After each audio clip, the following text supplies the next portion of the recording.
Hello everyone, my name is Jimmy and welcome to The Last Lap. In today's video we're going to be talking about the Kansas Cup Series race. But before we hop into it, just want to remind you guys to hit that like button and subscribe button. That would really help us out. We would appreciate it if you would do that. We also have an Instagram page at The Last Lap News. We post highlights and content over there as well. But without further ado, let's go ahead and hop straight into it. As always, I have my friend and co-host Matthew joining me on the show, repping the brand that ended up winning the race today. So, Matthew, how do you feel post-Kansas? And, yeah, what do you think of the brief reaction of what we saw today from Kansas? Well, as brief as I could be, amazing race. But there was one thing, and we'll talk about that in this video coming up.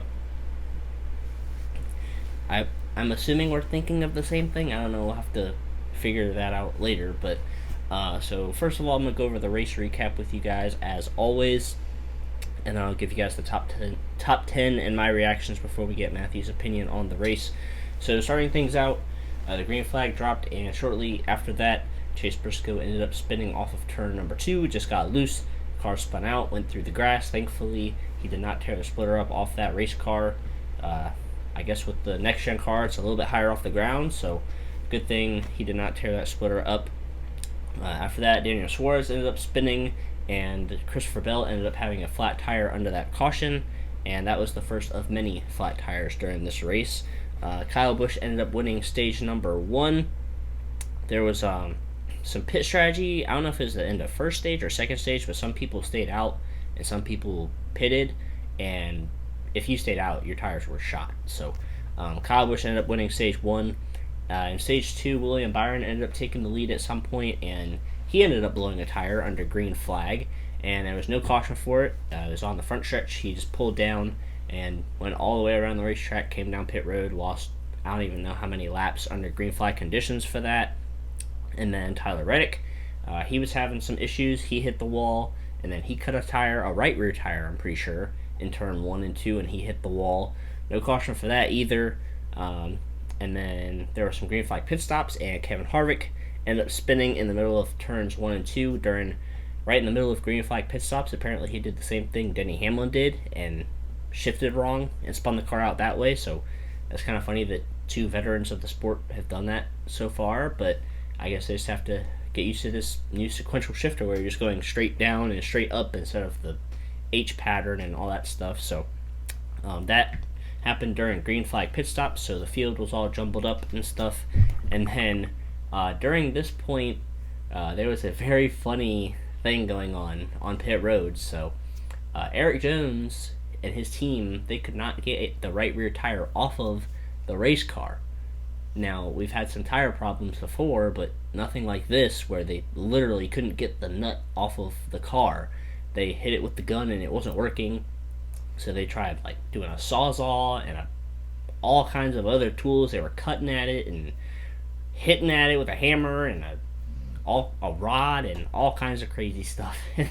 Like they were showing this for like 5 or 10 minutes straight on TV, and it was absolutely hilarious. It was so funny to see them try to get this thing off. And then of course NASCAR Fox, they go to commercial break and they come back and the tire's off and everybody's cheering and all that. They actually interviewed one of the guys from Eric Jones's pit crew, so that was pretty funny to see, I must admit.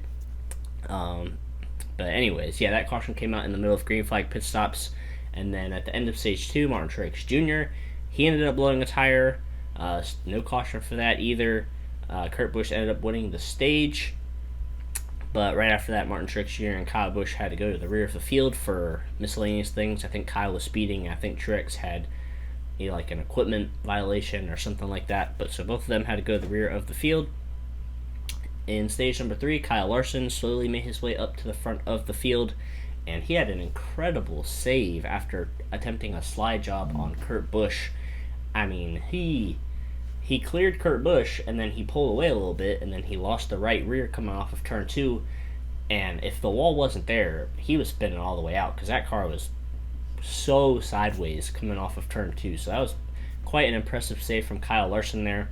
Kevin Harvick actually had a pretty similar save later on, but in between those two things, My driver, Chase Elliott, unfortunately blew a tire as well going into turn 3, and that did bring out a caution because he got stuck in the grass, so he went 3-4 laps down because he got stuck in the grass. So quite an unfortunate ending to our day. Probably took a little bit of a cut in the points lead, unfortunately, but oh well. Thank you, Goodyear, for making these trash tires, but I'll go on that rant a little bit later.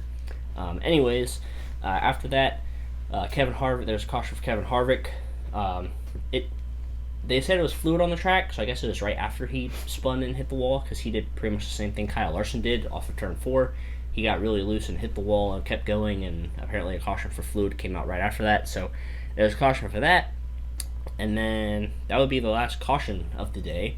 So out on that restart, Kyle Larson took the lead from Kyle Busch, and then so it was Kyle Larson running first, Kyle Busch running second, Kurt Busch running third at this point. And it was a battle between the three of them for the top 3 spots for quite a while. Kurt Busch ended up getting around his brother after a little bit, and then it was a battle between Kurt Busch and Kyle Larson. And with 8 laps to go, Kurt Busch sent it in there, tried to pull a slide job on Larson, but he didn't get up quite enough in time, and Kyle Larson was trying to squeeze around the outside of him, and he got into the wall. I don't think they made contact. I think Larson just hit the wall, and that allowed Kurt Busch to pull away, and Kurt Busch, driving the Jumpman Jordan Brand number 45 car for 2311 Racing, gets his first win of the season and his first win for them in that crazy black cement Jordan inspired paint scheme, which is super cool to see on track. If we made a predictions video, I think both of us would have agreed that that was our favorite paint scheme heading into the weekend. So really cool to see Kurt Busch get the win in that paint scheme with that sponsor.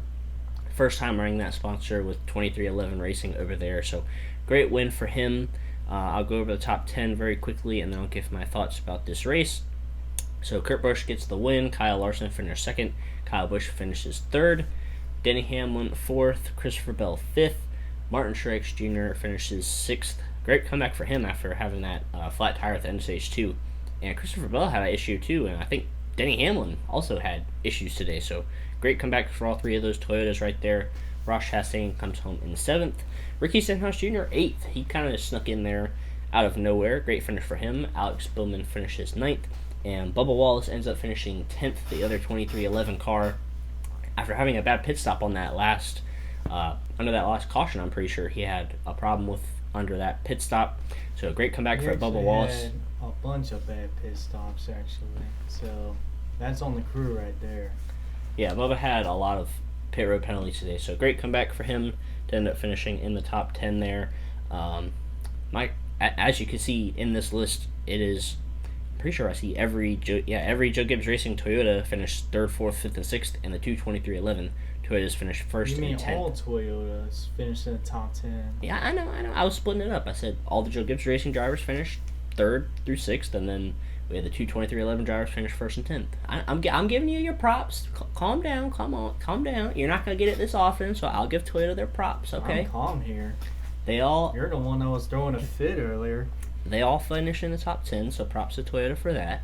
But yeah, I mean, my only negative thought about this race is Goodyear, what the heck are you doing? Like, I counted how many tires did I count? I mean, let me see. Too many to count. Christopher Bell had one, William Byron had one, Tyler Reddick had one, Martin Truex had one, Chase Elliott had one. That's 5 at least, and there were probably more than that. McLeod, I think. Yeah, BJ McLeod had one as well. That's 6, so there's probably even more than that. So, Goodyear, what are you doing with these next-gen tires? Because, I mean, they can only go 20 to 30 laps without someone blowing a tire. I don't know how they made it that final run of the race. That was 35 or 40 laps. I don't know how they made it that far without somebody blowing a tire. So that's my only negative thought about this race.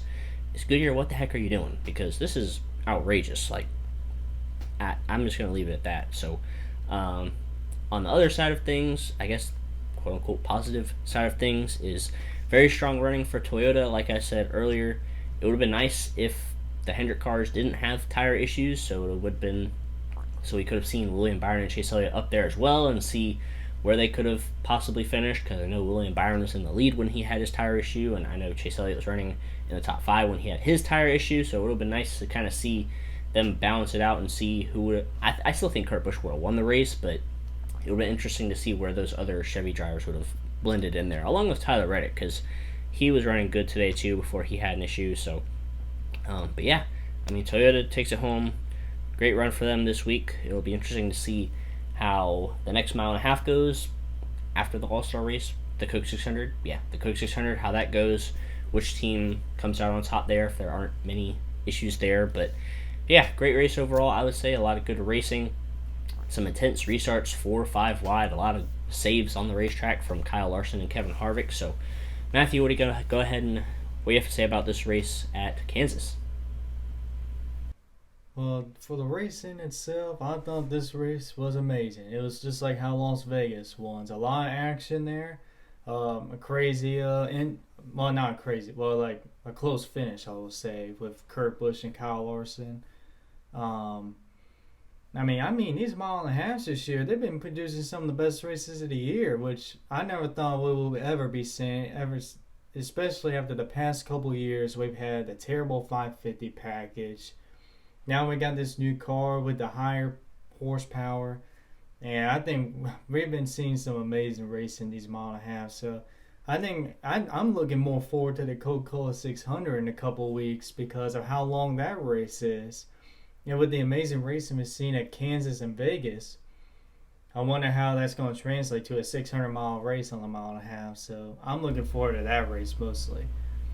Hold on. All I'm gonna say is for the Coke 600, they better give these teams like 50 sets of tires to go through the Coke 600 if Goodyear's gonna be this bad. So, I mean, That race is going to take like 10 hours to finish. But what was I saying? Oh yeah. So first and foremost, congratulations to Kurt Busch. Man, that Jumpman car is one of the best schemes of the year right there. I might be sounding biased because Jimmy and I we're big sneakerheads here. We do have our own sneaker closets here. Like I got a couple pairs of Jordans myself. Like I have one right here, and it's amazing to see a jump like an Air Jordan race car on the track and actually win too, which I think that is a huge W for NASCAR because as they're trying to get these younger audiences in, having a sponsor that heavily relates to the younger audience, which is Air Jordan and shoe companies, because that's really big in that younger demographic. And having that on a race car and having that car win, I think that's a huge W for NASCAR because that car is going to get a lot of attention. And plus, it's 2311 Racing, probably the most popular team in NASCAR when it comes to people who don't know NASCAR that much. Because 2311, everyone knows it because of Michael Jordan and Bubba Wallace. So, I think that's a huge W for NASCAR there, getting some coverage there with Air Jordan.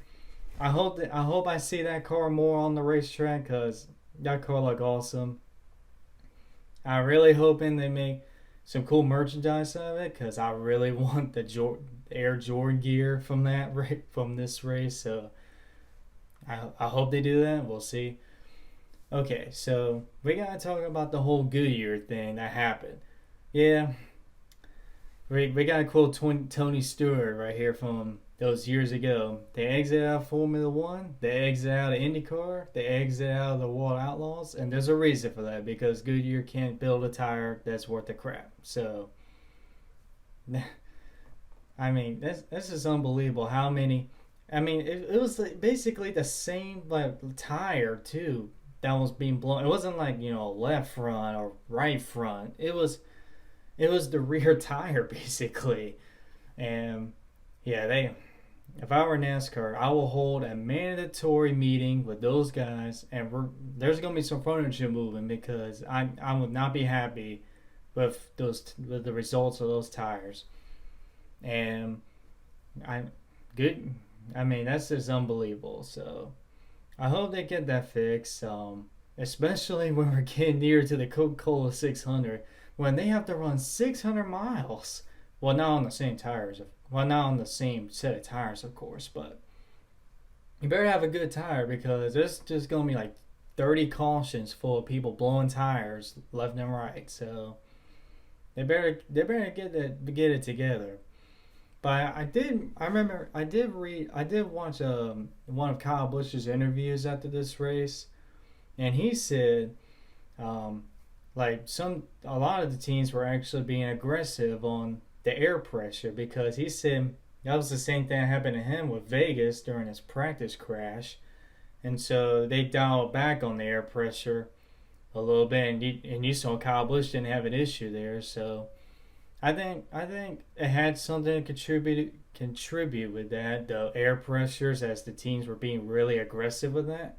But at the same time, if I were Goodyear, I'll be ashamed and I'll be absolutely embarrassed with the with all the blown tires that he had this weekend for this race. But yeah, besides that, amazing race. I love all the. I just love this race today. Congratulations to Kurt Busch, and let's see how 23XI does the rest of the season with them getting the win before the end of the first half of the season. So they looked real good today. Even Bubba Wallace, he was up in the top 5 at some point, but unfortunately, okay, if I were Denny Hamlin, you gotta fire that 23 pit crew. They have been so bad on pit road every race. I mean, Bubba Wallace was up in the top 5, and next thing you know, he's not even on the leaderboard anymore, because during the pit stop, they are that slow. So if I were Denny Hamlin, you better fire all that pit crew, replace it, because apparently they've been giving all the good pit crews in 23XI to the 45 car, and look at that, they're in victory lane. So yeah, if I were Denny Hamlin, you gotta do something about that. That's unacceptable. But anyways, both 23XI cars top 10, so that's a big dub for them, considering Trackhouse has gotten a lot of attention because they've been on fire the first half of the season, and 23XI has had a lot of bad luck, and it seems like finally they've turned that around. They flipped that switch, and they might have started getting something going here for the second half of the season. So I'm looking forward to see how that organization does, and I'm sure Kurt Busch is celebrating with that Jumpman song by Drake there tonight. Also, let me get your quick thoughts about the whole Eric Jones thing on pit road with the tire. Let me get your thought on that. Oh, that was hilarious. Man, I found it funny. The cameras were just focusing on them the whole time, just constantly struggling to get that thing off.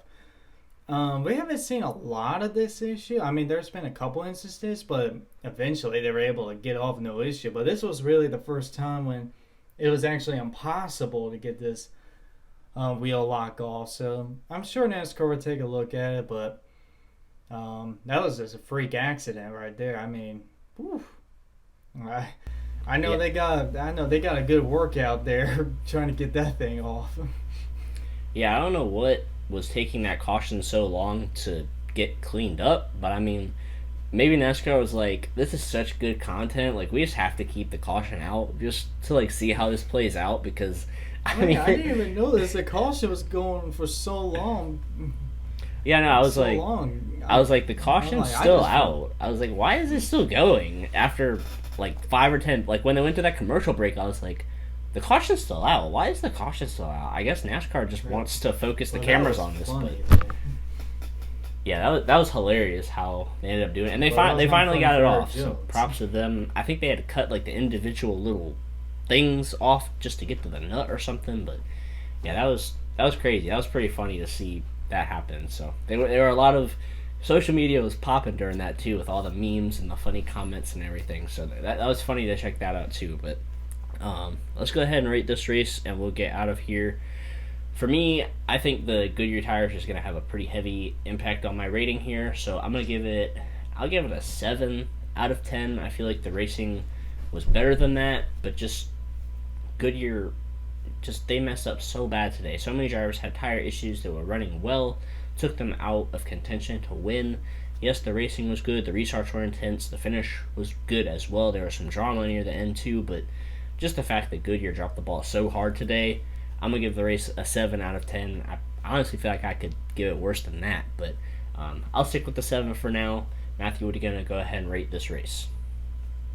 Well, I'm not going to be that harsh. I mean, that's on Goodyear right there. The actual, I'm talking about the actual racing here. So I'm going to give it an 8 out of 10.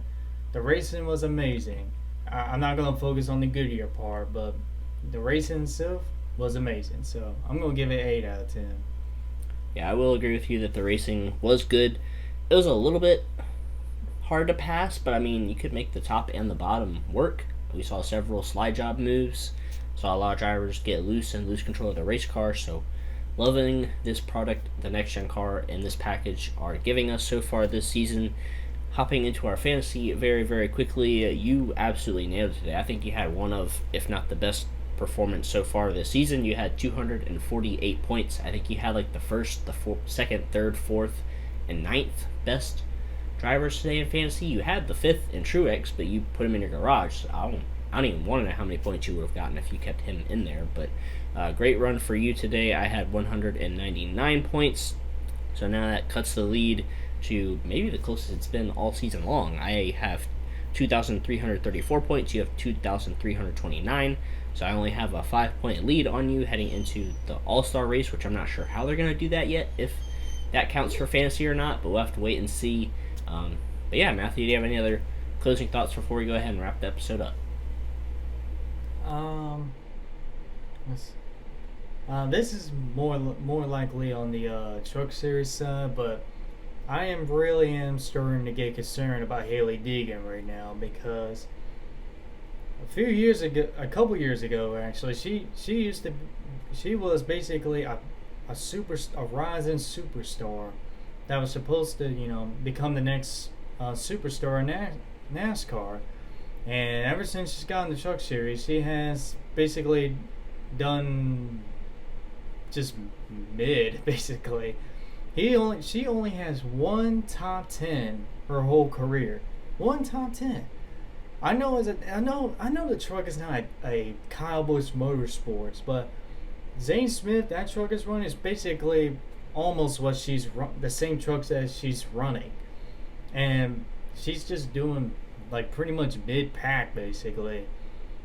And I know she's young, she's got plenty of time, but I mean, a couple years ago we were calling her a future star in NASCAR. Now everybody's kind of forgetting about it now because she's not really doing anything. Yeah, she hasn't improved at all the past couple of years. So I mean, no offense or anything, but if Riley Herbst is running ahead of you, that's a problem. That's just in the truck series. That's kind of, and plus, like, if you're going to be a rising superstar in NASCAR, if you're in the truck series, you gotta win. Look, you gotta win when you're in the truck series. If you're a rising star, I mean, the truck series is not that competitive compared to Xfinity or Cup Series. So that is your chance to be winning. And she hasn't done anything besides getting one top 10 in her whole truck career so far. And I'll raise some concern bells for her. Yeah, that's definitely a great point. I'm starting to get a little bit worried about Hailie Deegan as well. I mean, at Kansas, I feel like she's focusing more on creating trending YouTube videos more than becoming a good race car driver. Yeah, I don't know. I mean, I know she's involved with YouTube, so I don't know if she's involved with other social media as well. But yeah, I mean, at Kansas, she didn't really get in an incident or anything, and I think she finished 20th, if maybe even outside the top 20. And she was running. She didn't have any issues. I mean, up to that point, I was giving her a little bit of slack because she was getting involved in a lot of stuff that wasn't her fault and all that kind of stuff. But I don't think she got caught up in anything at Kansas and ended up finishing 20th, maybe even a little bit outside the top 20. So, yeah, definitely a little bit of concern there for Hailie Deegan. Hopefully she can step up a little bit the rest of the season and turn it around. Maybe get some top 15 finishes. I think that would be a good start. And then maybe later this season, maybe next season, if she gets a ride, maintains her ride there, she can go for top 10s and wins. But yeah, we'll have to wait and see how she ends up doing. But that's going to go ahead and wrap it up for this video. We hope you all enjoyed it. The All-Star race is next week. We'll try to get our videos out on time because I have people coming in town after the All-Star race, but we'll definitely get our preview video out for you guys. The video after that might be a few days late or something. We'll figure it out. But if you have your post notifications on, the little bell, that'll let you know as soon as we upload. So make sure you guys do that. We appreciate your guys' support. But until next time, we will see you guys in our next video.